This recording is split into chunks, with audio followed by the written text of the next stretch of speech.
Shalom, shalom yang dikasih Tuhan, Bapak Ibu Saudara yang dikasih Tuhan. Kita akan berbicara tentang Petrus, satu tokoh ya yang ditulis di Alkitab, salah satu murid Yesus yang memiliki perjalanan yang luar biasa. Dari seorang nelayan bisa menjadi seorang pemimpin gereja mula-mula. Nah, Petrus nama aslinya adalah Simon, bahasa Ibraninya ya, dalam bahasa Ibrani Simon. Nah, kalau yang berarti dia dalam bahasa Ibrani artinya Yesus memberi nama Petrus ya. Artinya itu dia yang mendengar dalam bahasa Ibrani. Nah, dan dalam bahasa Yunani namanya adalah Petrus. Ya, Petrus yang berarti batu atau batu karang. Nah, dalam bahasa Aram disebut juga Petrus itu atau Simon itu adalah Kefas. Jadi dalam bahasa Ibrani namanya Simon, dalam bahasa Yunani namanya Petrus, dalam bahasa Aram namanya Kefas. Nah, Bapak Ibu Saudara dikasih Tuhan, Petrus memiliki seorang saudara laki-laki bernama Andreas. Berarti punya orang tua ya. Nah, tapi cuma Alkitab tidak mencatat. Yang juga Andreas ini menjadi murid Yesus. Nah, Andreas awalnya adalah murid Yohanes Pembaptis, dan kemudian Bapak Ibu Saudara membawa Petrus kepada Yesus. Jadi Andreas membawa Petrus kepada Yesus. Itu ditulis di Yohanes 1:40 ayat 42. Nah, kehidupan sebelum dipanggil Yesus, bagaimana kehidupan Petrus sebelum dipanggil Yesus? Pekerjaannya adalah seorang nelayan.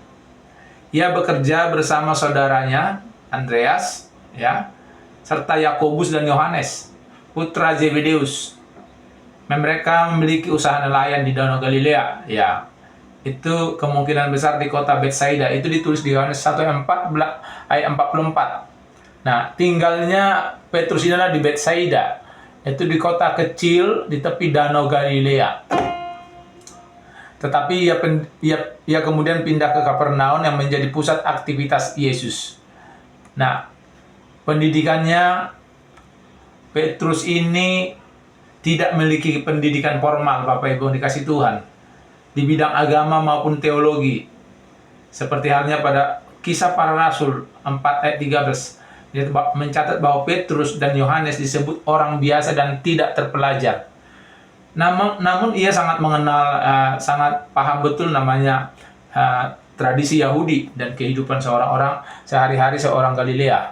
Nah, keluarga. Jadi keluarga Petrus itu, Petrus menikah. Seperti ditulis di Markus 1 ayat 30, menyebutkan ibu mertua Simon. Nah, Simon ini maksudnya Petrus. Nama istrinya tidak ada disebutkan dalam Alkitab. Nah, apa yang menjadi perjalanan hidupnya Petrus adalah ketika satu pertobatannya. Pertobatan Petrus, ya.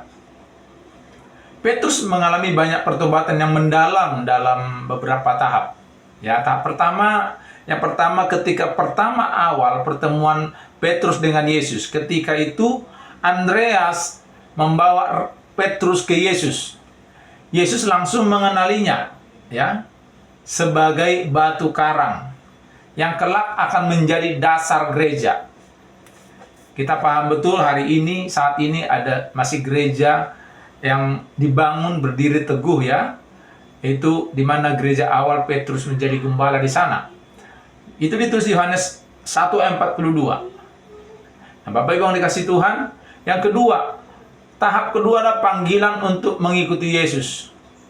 Dalam Lukas 5 ayat 1-11, nanti Bapak Ibu baca, Yesus melakukan mujizat dengan membuat Petrus menangkap ikan yang melimpah. Ya, sampai jalannya sobek, ya. Bapak Ibu pasti sering dengar ayat ini. Jadi, sampai hal ini membuat Petrus tersungkur dan menyembah di hadapan Yesus. Dan merasa Petrus dirinya tidak layak, sehingga Petrus bicara seperti, "Tuhan, pergilah dari hadapanku, karena aku ini seorang berdosa." Nah, ini adalah satu sikap pertemuan Yesus dengan Petrus ketika panggilan pertama kali waktu Yesus memanggil Petrus. Jadi pertobatannya dimulai dari saat itu. Nah, Tahap ketiga ada apa yang dialami Petrus, ada penyangkalan terhadap Yesus. Penyangkalan ini bersamaan setelah penyangkalan terjadi pemulihan. Nah, penyangkalan itu di mana saat Yesus ditangkap. Di Matius 26 ayat 69 sampai 75 ya, di sana bisa dibaca di rumah, di tempat Bapak Ibu. Saat Yesus ditangkap, Petrus menyangkal Yesus sebanyak 3 kali. 3 kali karena takut. Ya. Tapi apa yang terjadi? Pertobatan kedua ini terjadi, penyangkalan ini setelah terjadi penyesalan. Namun ia menyesal dan menangis dan sangat sedih. Nah, pemulihan setelah kebangkitan Yesus terjadi bagi Petrus. Di dalam Yohanes 21 ayat 15 sampai 19, Yesus bertanya kepada Petrus 3 kali. Apakah engkau mengasihi aku? 3 kali. Bapak Ibu pasti sering dengar ayat ini dan baca firman ini. Iya, aku mengasihimu. Sampai 3 kali. Namun pada ketiga kali pertanyaan Yesus, langsung Petrus menangis. Pemulihan ini bukan hanya tentang pengampunan, tetapi juga pengembalian Petrus kepada peran pelayanannya. Jadi, waktu Petrus menangis ketika Yesus bertanya 3 kali kepada Petrus, apakah kau mengasihiku? Gembalakanlah domba-dombaku. Disinilah saat Petrus kembali masuk ke turning point, titik awal, di mana Petrus menjalani perannya sebagai rasul. Nah, Bapak Ibu yang dikasih Tuhan, 3 tahap ini. Nah, apa yang dapat kita teladani dari Petrus? Nah, ini yang perlu kita pahami. Apa yang perlu kita teladani dari Petrus? Yang pertama, saya dapat sampaikan ada beberapa bagian, ada beberapa tahap, ada beberapa di sini yang saya sudah siapkan, yaitu 1, kerendahan hati dalam mengakui kesalahan. Petrus adalah contoh nyata bahwa manusia bisa gagal, tetapi dengan pertobatan yang tulus, Allah dapat pulihkan. Tuhan Yesus dapat pulihkan dan kembali memakai kita untuk rencananya. Jadi, kerendahan hati dalam mengakui kesalahan.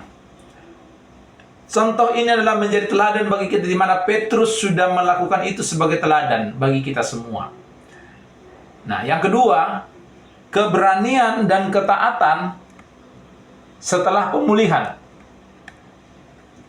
Setelah pertobatannya, setelah Petrus dipulihkan dengan pertobatannya yang tulus, dengan mengakui kesalahannya, Petrus menjadi seorang yang sangat berani. Bapak Ibu yang dikasih Tuhan, untuk berani itu sebuah keputusan. Untuk berani hidup tidak lagi dalam dosa, itu sebuah keputusan. Untuk berani hidup kuat, tangguh dalam menghadapi tantangan, ini sebuah keputusan.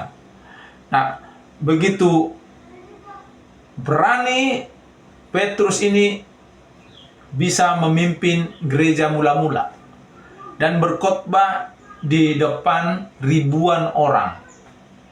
Itu ditulis di Kisah 2 ayat 14 sampai 41.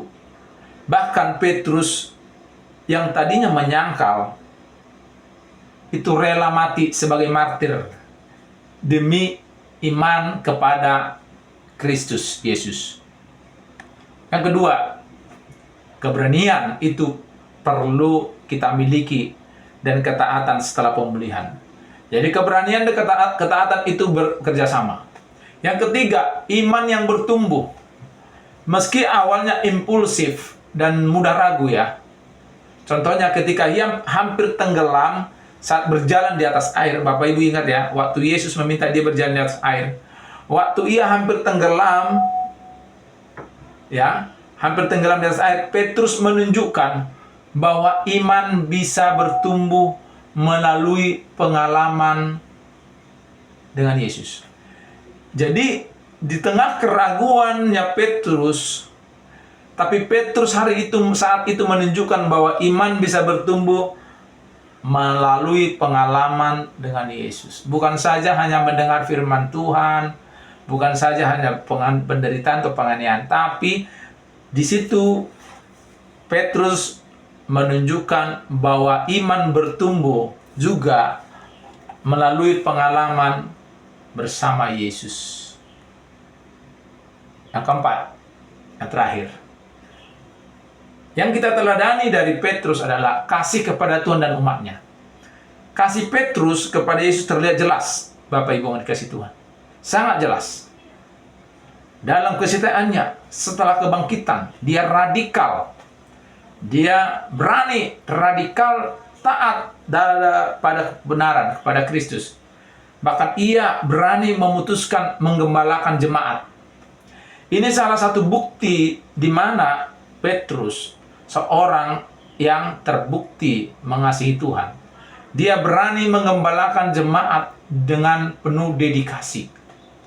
Sebagaimana Tuhan perintahkan, diminta, gembalakanlah domba-dombaku. Kasih kepada Tuhan dan umatnya. Jadi kasih Tuhan dan umatnya, Petrus melaksanakan itu dalam menggembalakan jemaat. Karena jemaat adalah miliknya Tuhan dan juga harus dikasihi.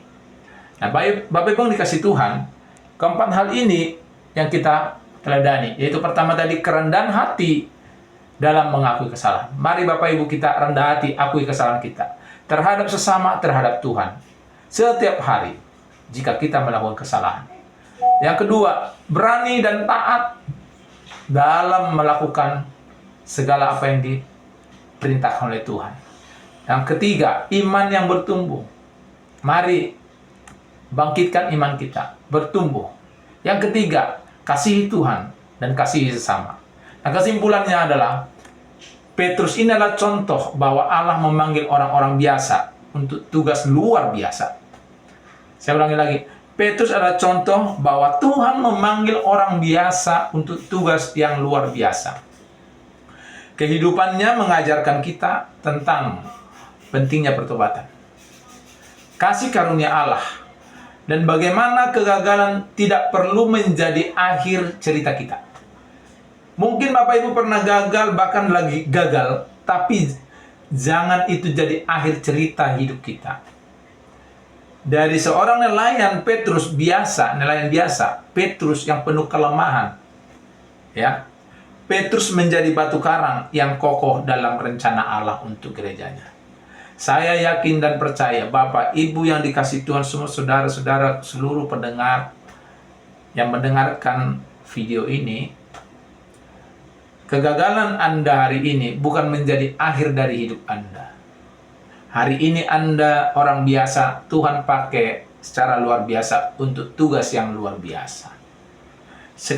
Sebanyak apapun kelemahan Anda, saudara-saudara kasih Tuhan, Tuhan bisa ubah seperti Petrus menjadi batu karang dan kokoh dalam rencana Allah untuk gerejanya. Dan juga kelemahan kita, Tuhan ubah menjadi batu karang yang kokoh dalam rencana Tuhan yang luar biasa dalam hidup kita, keluarga kita.